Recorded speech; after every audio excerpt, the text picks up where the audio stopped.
Hello students, how are you? I hope all of you are fine. Student, today we are going to discuss a new topic of class 11 physics, that is equation of motion by graphical method. In the previous lectures we had to discuss about graphical representation of various type of motion. Previous lectures में हमने position time graph के बारे में discuss किया था, velocity time graph के बारे में डिस्कस किया था and we have to discuss about acceleration time graph. ठीक है, तो यहाँ पे आज हम ड्राइव करेंगे इक्वेशन ऑफ मोशन को ग्राफिकल मेथड से. ग्राफिकल मेथड से किस तरीके से ड्राइव करना है तो देखेंगे. इससे पहले हमने इक्वेशन ऑफ मोशन को ड्राइव किया था by mathematical method and by calculus method. Graphical method देखते हैं. तो लेट अस सपोज कि कोई भी एक बॉडी जो है, एक मूविंग बॉडी एक स्ट्रेट पाथ पे मूव करता है. तो एक मूविंग बॉडी स्ट्रेट पाथ पे मूव करता है and let us suppose the initial velocity of moving object is equal to u. Initial means t is equal to 0 पर. ठीक, let the final velocity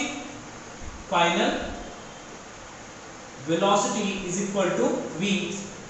It means t is equal to t second पे या t time पे इसकी जो final velocity है v है and let uniform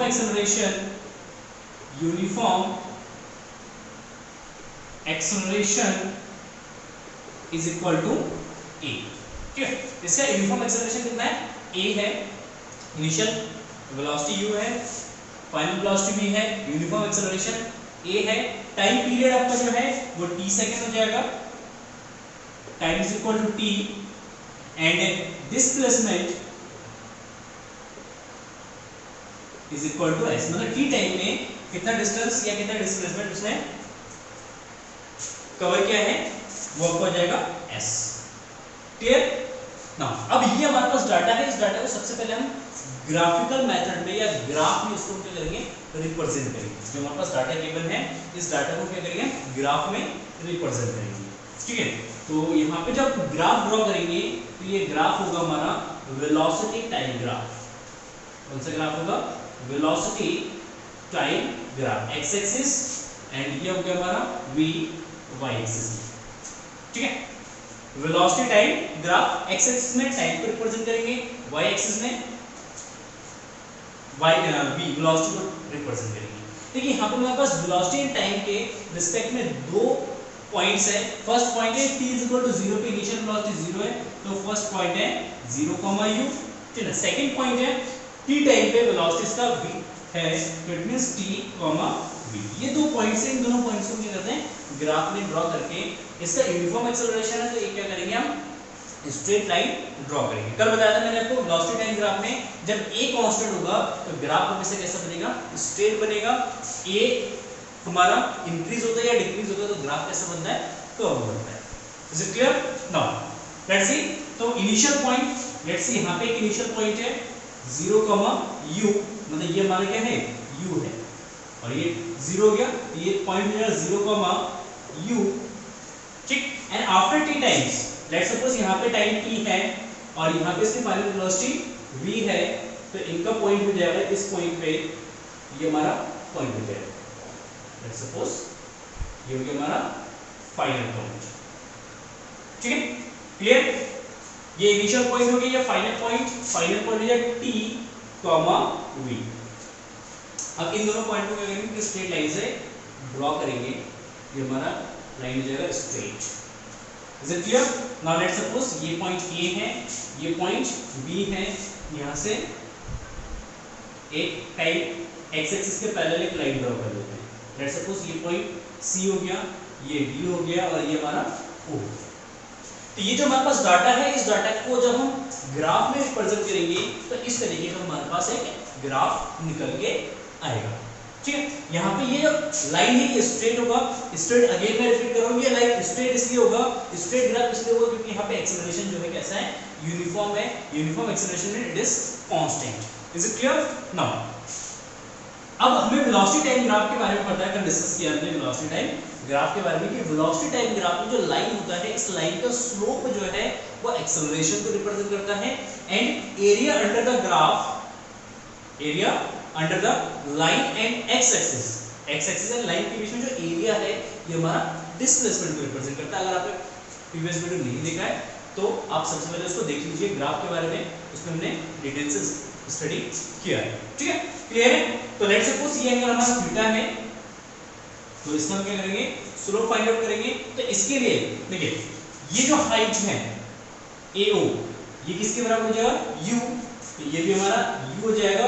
और टोटल जो हाइट है ये v के है, तो ये भी क्या हो जाएगा हमारा v। Is it clear? Now b से c तक का जो डिस्टेंस हो जाएगा ये जो v माइनस u के इक्वल हो जाएगा। एंड ये जो डिस्टेंस है OD ये किसके इक्वल हो जाएगा, t। ये भी हमारा AC इक्वल टू क्या जाएगा, t हो जाएगा। कितना में पता है, क्योंकि ये पॉइंट u है तो ये लेंथ u के इक्वल हो जाएगा, ये पॉइंट v है तो पूरा लेंथ v हो जाएगा। तो इसका मतलब यहाँ पे भी पूरा लेंथ v क्या जाएगा, v एक रेक्टेंगल बनेगा। रेक्टेंगल का प्रोजेक्ट सेट्स क्या होता है, इक्वल्स होते हैं। ये t है तो ये भी t हो जाएगा। AO और CD ये आपस में इक्वल हो जाएंगे, तो इसलिए BC जो है वो क्या जाएगा, टोटल हाइट में से इतने हाइट को करेंगे हम माइनस करेंगे, तो that is equal to v minus u। ठीक है, नाउ फ्रॉम ग्राफ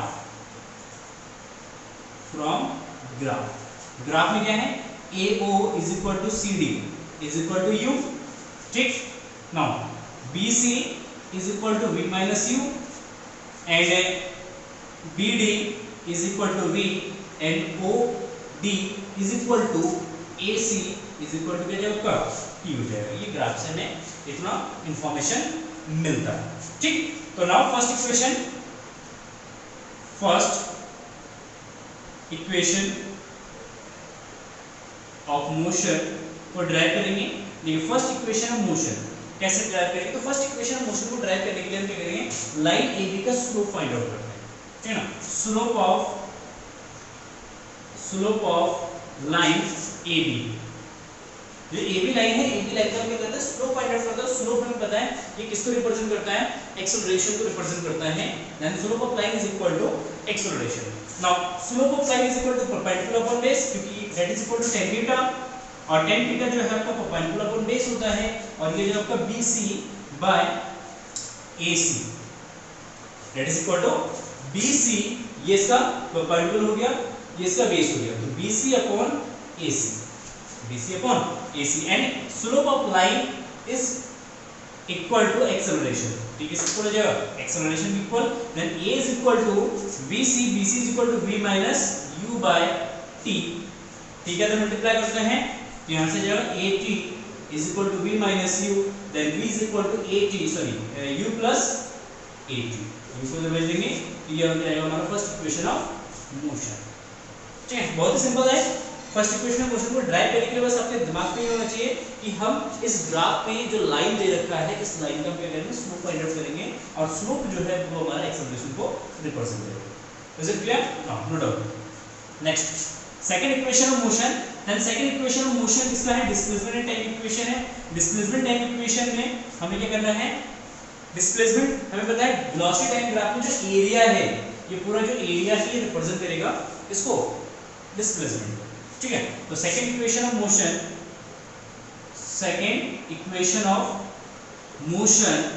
नहीं, सेकंड इक्वेशन ऑफ मोशन को ड्राइव कैसे करेंगे, that is equal to area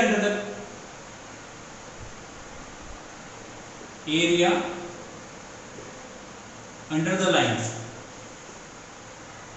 AB, that is equal to जो एरिया अंडर द लाइन, मतलब यहाँ पे इस लाइन और एक्स एक्सिस के बीच में जो एरिया है, इस एरिया को देखेंगे हम टू पार्ट्स में इसको डिवाइड किया है। एक आपका ये रेक्टेंगल है, ये आपका एक ट्राइंगल है। तो इससे जो टोटल एरिया होगा वो किसके इक्वल होगा, area of rectangle plus area of triangle. इन दोनों के एरिया को अगर ऐड करेंगे तो टोटल एरिया आ जाएगा। ठीक है, तो area under the line AB is equal to area of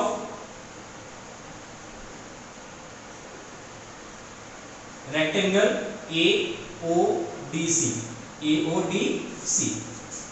plus area of triangle ABC। Clear? Now अब हमें पता है वेलोसिटी टाइम ग्राफ में जो एरिया होता है, टोटल जो एरिया है ये रिप्रेजेंट करेगा आपके डिस्प्लेसमेंट को, that is equal to S, it is equal to S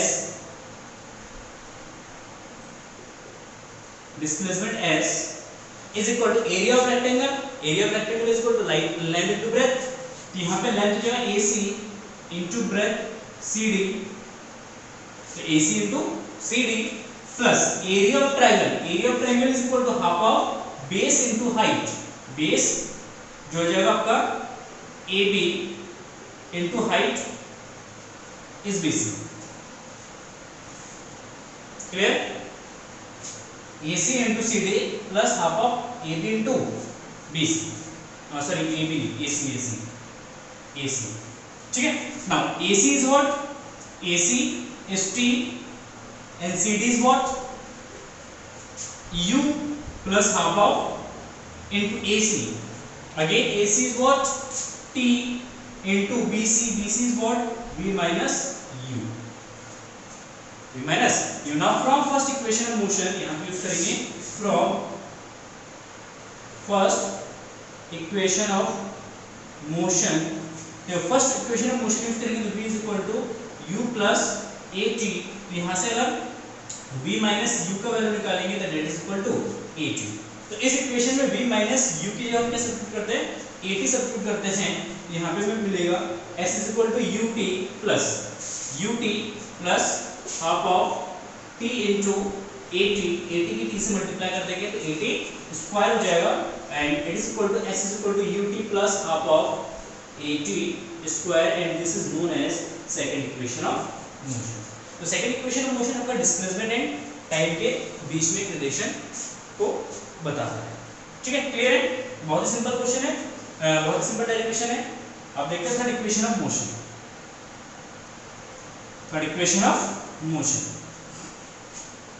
third equation of motion आपका वेलोसिटी एंड डिस्प्लेसमेंट इक्वेशन है, वेलोसिटी एंड डिस्प्लेसमेंट इक्वेशन निकालते हैं third equation of motion. And third equation of motion again वही area under the line AB, ठीक है? Area under the line AB। अब यहाँ पे थर्ड इक्वेशन ऑफ मोशन जो एरिया फाइंड आउट करेंगे वो दूसरे मेथड से फाइंड आउट करेंगे। किस मेथड से? अगर यहाँ पे इस डायग्राम को देखते हैं A B D O A को, या A B D O, A B D O, इसमें ये दोनों साइड्स क्या हैं? पैरेलल हैं। तो जब किसी भी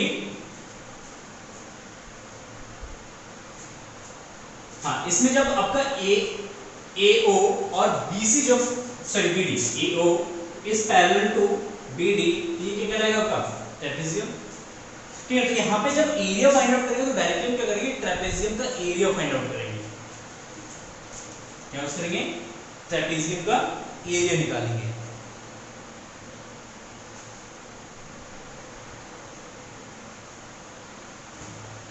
ठीक है? That is equal to area of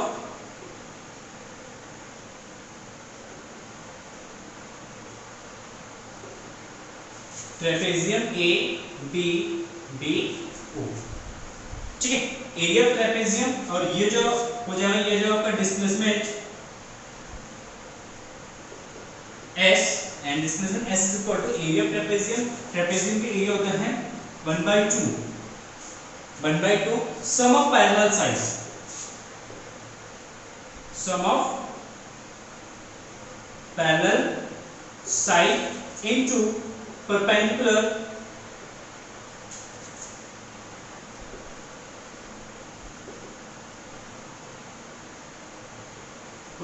distance between two parallel sides,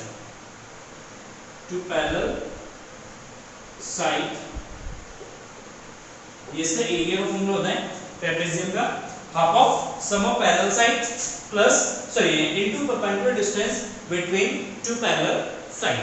now तो S इज इक्वल टू जो 1/2 सम ऑफ पैरेलल साइड ये दोनों हैं, that is equal to AO plus BD, AO plus BD into perpendicular distance between this two parallel line is AC। इसके equal होगा ये AC के equal होगा दोनों के परपेंडिकुलर डिस्टेंस इनटू ये जो आपका AC। Now S is equal to half of AO is equal to U and BD is equal to V into T. AC is equal to T. Now from first equation of motion use करेंगे, वहां से T find out करेंगे, then V is equal to है आपका U plus AT, यहाँ से T find out करेंगे तो V minus U by T, यहाँ पे T का वैल्यू सब्स्टिट्यूट करेंगे, फिर आपका S is equal to half of V plus U into V minus U by A, T की जगह वैल्यू सब्स्टिट्यूट करते हैं 2A का S के साथ मल्टीप्लाई कर देंगे तो 2AS and A plus B, A minus B का फॉर्मूला यूज करेंगे यहाँ पे, ये जो V square minus U square that we find V square is equal to U square plus 2AS. Clear? ये जो हमारा थर्ड इक्वेशन ऑफ मोशन है, थर्ड इक्वेशन ऑफ मोशन आपका ये रिलेशन बताता है किसके बीच में, वेलोसिटी एंड डिस्प्लेसमेंट के बीच में. क्लियर है? ये हो गया हमारा थर्ड इक्वेशन ऑफ मोशन. तो इस तरीके से हम ग्राफिकल मेथड से इक्वेशन ऑफ मोशन को ड्राइव कर सकते हैं. तो आई होप आपको ये समझ में आ गया होगा. फिर भी अगर कोई डाउट है तो कमेंट सेक्शन में पूछ सकते हैं, डाउट सेक्शन में वैसे पूछ सकते हैं. Thank you for watching this video and have a nice day. Bye bye.